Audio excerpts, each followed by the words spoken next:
On Sprue Review. My name's Sun, and today I'm going to be taking a look at the Infernal Master, a single miniature by Games Workshop for Warhammer 40,000. This kit's been around for a little while, first in the Hellfire battle box with a bunch of Thousand Suns and Grey Knights, and then came out as a separate release a few months ago. I picked this one up a few weeks ago and thought it was about time I took a little look at this cool model. First of all, let's have a look at the box. Now, I think this is a great example of the new style Warhammer 40,000 boxes. You've got the fantastically painted studio miniature front and foremost, but a kind of interesting background. You've got some sort of chaosy tendrils and a destroyed Imperial city, but it's all in kind of out of focus in the background, so it doesn't draw your eye too much, but it gives some interest just to sort of set some sort of context for this miniature rather than having him in a blank void or something like that. Other than that, of course, we have the new style Warhammer 40,000 logo and the miniature name, how many miniatures you get, Warhammer logo, the usual sort of things you find on the front of the box to give it a bit of branding. Back of the box, again, pretty standard for Warhammer 40,000 boxes. You've got a 1:1 scale representation of the miniature, so you know roughly what you're getting. Some nice close-ups of particular details that you can't see so easily from the main image. And then across the bottom you've got some links to their own painting guides and gaming guides and whatnot. So yeah, all in all, a pretty standard box, but a good example of why I like this sort of format. It's not too busy, but it gives a little bit more interest than previous designs. But with that out of the way, let's have a look at what you get inside the box. As this is a single miniature, you've of course only got one sprue. Although there's at least one that fits nicely inside the box, no need for a plastic spacer.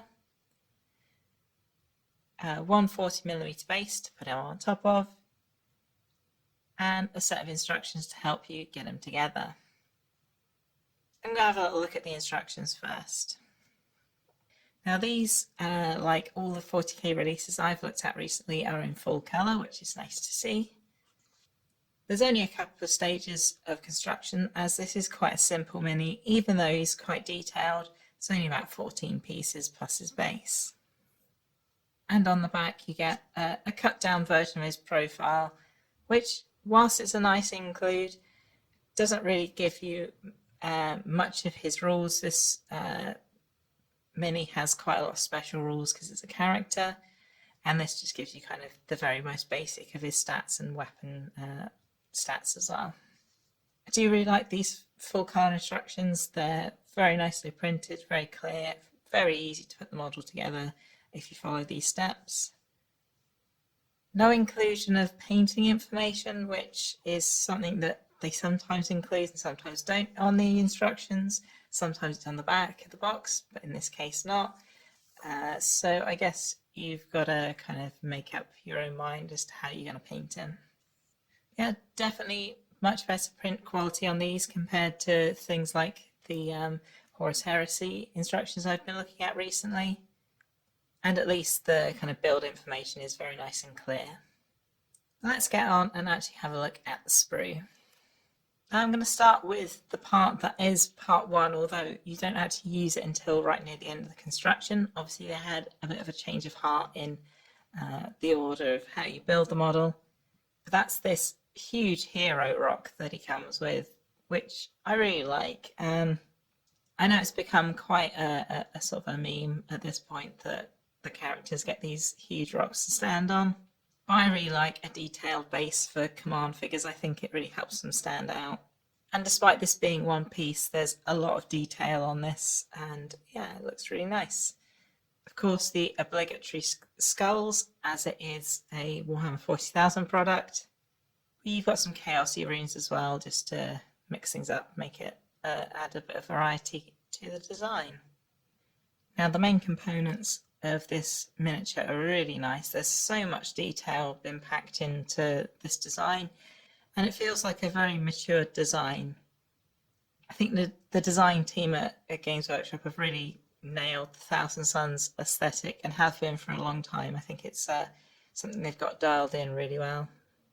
I really like the kind of the little touch of the eye, the sculpted details, so you can get the characteristic stripes in if that's how you want to paint him. I really like this sort of scaly tabard as well. It looks very otherworldly and, you know, very different to most Space Marines who have got either very plain fabric or furs or things like that. It seems very unique. And this detailing carries on the rest of the model as well. Like the legs here have got a lot of extra sculpted detail. I'm sure if you're a fantastic painter, you could get in here and get all sorts of nice colours in and make this look very, very ornate and fancy. Or if you're like me and you mostly do dry brushing and washes, there's plenty of sculpted detail here to take that paint method and make it look interesting. The other leg has been moulded in profile rather than front on, but there's still quite a lot of detail here. You've got this bird's head and such, so yeah, it still looks nice even though it's been sort of spun around for moulding reasons. This model also sports quite a large cloak, this piece of which looks quite nice. Nice sort of flowing look to it. Although the other piece has kind of what I consider a bit of a sculpting sin, in that it's a great big solid lump of plastic. It's been made to look a little better with this design in the bottom, so you can at least paint a shadow into there, but yeah, it's not my favourite when you've got great big solid lumps. The backpack on this model is actually quite an interesting design. The Chaos silhouette has become kind of synonymous with the backpacks with these long extended sections with these exhausts way out here. But this design's has taken that sort of overall silhouette but achieved it in a different way. So you have a more standard backpack, one that I would associate with maybe a Mark IV suit of power armor. And then it's had these extra braziers added on over the top, which is, very characterful. There's a lot of detail in these wisps of smoke and burning flames on top, and maintains that kind of recognisable Chaos silhouette without being exactly the same as every other Chaos Space Marine backpack. So yeah, it's a very interesting piece of design, in my opinion. The helmet for this model is very unique as well. It has this huge, great big section on the back with the kind of faux Egyptian stylings that many Thousand Suns models have. But it's been moulded in two pieces. You've got this, which is the majority of the head and the faceplate, and then this section of horns that are moulded separately. I think that's quite a good move. It means that you've got more detail, and yeah, I think the overall effect of them all of the two pieces stuck together is a lot more interesting than could be managed with just a single piece helmet. This model isn't very weapons heavy, as he is kind of a more supporting HQ choice, but he does have a pretty nice staff that's got the Tzeentch logo kind of moulded into the staff head, some little scarabby details hanging from it, and is part of the cloak as well. But I rather like this. Is definitely tying the model very strongly to their god, and it's definitely part of the kind of Thousand Suns aesthetic. Lots and lots of models carrying staffs. And of course, last but not least, the part of the model that a lot of people were drawn to immediately, the tiny, adorable Screamers of Tzeentch that are being drawn into the material realm by the Infernal Master. You can kind of see them sort of apparating, and they have this big swoosh of warp energy they're riding in on. The detail on these is really nice. They've scaled down the larger models very well, And I think they're a really nice include on this model. It definitely makes it unique and rivaling Nurgle's inclusion of Nurglings everywhere by having their own tiny little demons. So the Infernal Master, I think it's a really nice kit. I think the pose is very interesting. Has a lot of theming that I'd expect from a Thousand Suns model, with the kind of scarabs and staves and Egypt themed iconography.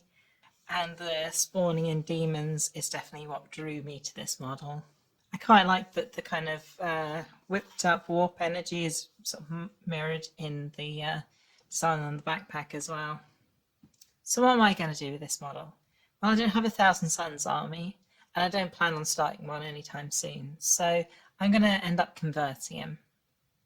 I've got an idea to do a model of Horus during the Siege of Terra and have 4 consoles, one from each of the different gods. And I think this guy is going to make a really nice Tzeentchian, Sons of Horus, Esoterist, or something along those lines. It's going to need a lot of conversion and a lot of parts replaced, but I think the core of the model and a lot of the pose is going to stay exactly the same. And I think it's going to look really nice in that Sons of Horus sea green colour as well. I think this model's got really good potential to become a lot of different things other than just a member of the Thousand Suns. So if you've either come up with a conversion idea or if you've already done a conversion of this model, I'd love to hear about it in the comments. If you've enjoyed this video, please give it a thumbs up. It really helps with algorithmy things. If you'd like to see another video, of course I have a bunch of similar videos on my channel already. And subscribing is the quickest way to find out about new videos as they're coming out. I do try and get one video out a week, although sometimes the schedule can be a little bit varied depending on my day job. Thank you very much for watching and happy hobbying.